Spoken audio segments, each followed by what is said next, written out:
Today we're going to talk about Oregon versus Washington living.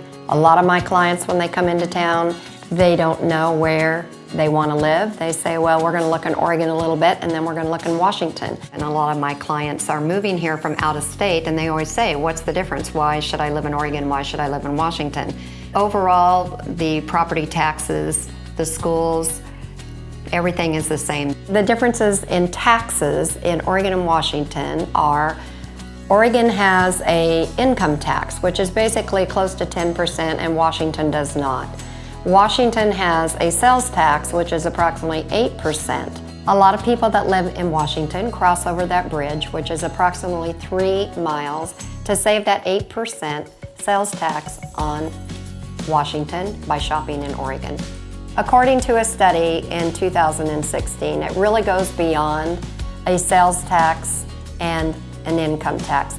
So overall, the bottom line is, by living in Washington, you're saving more than just the income tax. You're saving on your groceries, your health care, utilities, and the cost of living in Oregon housing is 62% higher than it is in Washington. I'm a born and raised Oregon girl. I love Oregon, but there's a reason that I crossed over the bridge and moved to Washington. I value my income, and I'm looking for my retirement and to get the most out of the money that I make, therefore I live in Washington. If you're moving to our area with a family, you're probably thinking about education. By moving to Washington, they have smaller classrooms, higher education, and higher ranked colleges and universities. A lot of people are moving to the Vancouver side, especially if they have a job over here. It just is a no-brainer, makes sense to live on the Washington side because they will save 10% on their income. You do have to live in Washington, work in Washington to save that 10%.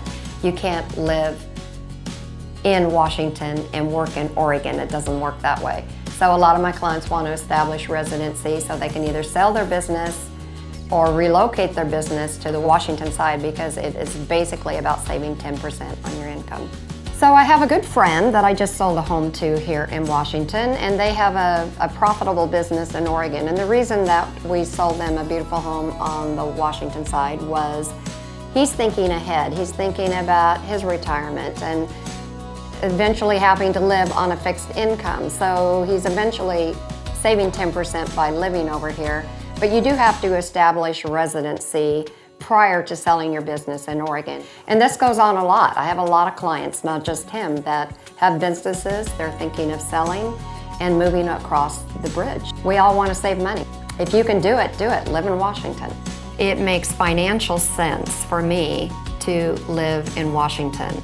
And it's actually the best of both worlds. You can just go 5 miles over the bridge, go shopping, go to the theater, go to all the things that you want to do. Where do I want to live? Where I'm going to save my money.